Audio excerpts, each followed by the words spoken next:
Land of the brave, home of the free, and society of the intolerant. For decades, the U.S. has been praised as a country of diversity and innovation, open to all people, all races, and all religions. But the tides are shifting in a different direction, it may seem. According to the Council on American Islamic Relations, hate crimes against Muslims are nearing the levels they were following 9/11. And the Latin American communities in this country are also seeing a spike in racially motivated attacks. So is the U.S. experiencing xenophobia?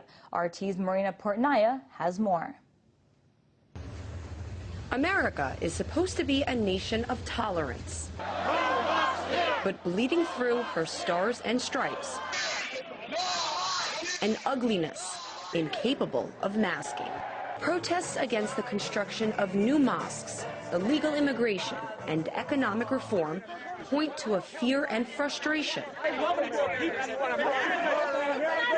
an emotional climate, experts say, where many Americans are swapping patriotism for nationalism. Definitely is xenophobia. It's a fear of the other. Xenophobia is defined as an unreasonable fear or hatred of the unfamiliar, especially people of other race or religion. Muslim associated with terror, that's everybody knows.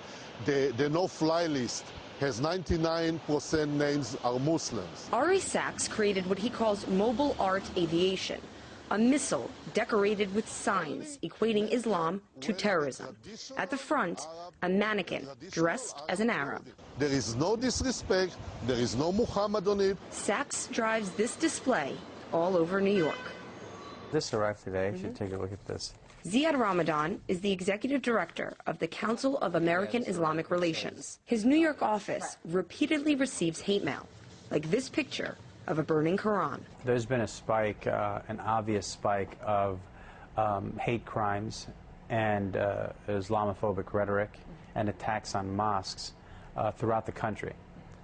From Temecula, California, to Sheboygan, Wisconsin, to Tennessee, to the planned Quran burning on 9/11. These are crimes that are motivated by hate or intolerance or bigotry. A rage that Amnesty International believes is being exploited, not tempered, by politicians all across America. Nazis don't have the right to put up a sign next to the Holocaust Museum in Washington.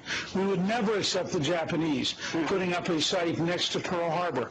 There's no reason for us to accept a mosque next to the World Trade Center. At tea parties around the country, frustrations over taxes and joblessness are aimed more directly at U.S. President Barack Obama. They say, oh, he could be a Muslim. You know what? I don't know what in the world he is. I cannot make up what the president is, but the reason they suspect him is because he keeps talking like one. Stop talking like a Muslim and begin to talk like an American! According to the FBI, Obama has garnered more death threats than any other American president. In the U.S., immigrants have also become the other, arrested and detained in Arizona, beaten and bruised in New York, where racial tensions have erupted in some low-income neighborhoods. Unfortunately, most of the attacks most recently have been by blacks against Mexicans. Violence many attribute to the struggling U.S. economy. If you're a Mexican immigrant, right, and people think that you're a threat maybe to a job or something like that, they're going to throw us all in one basket. That's the bottom line. Anything who looks different all of a sudden becomes bad. An alarming downturn in America's mood clearly illustrates a frustrated and divided public. But this leaves many asking if the land founded on freedom is becoming a land consumed by hate. Marina Portnaya, RT, New York.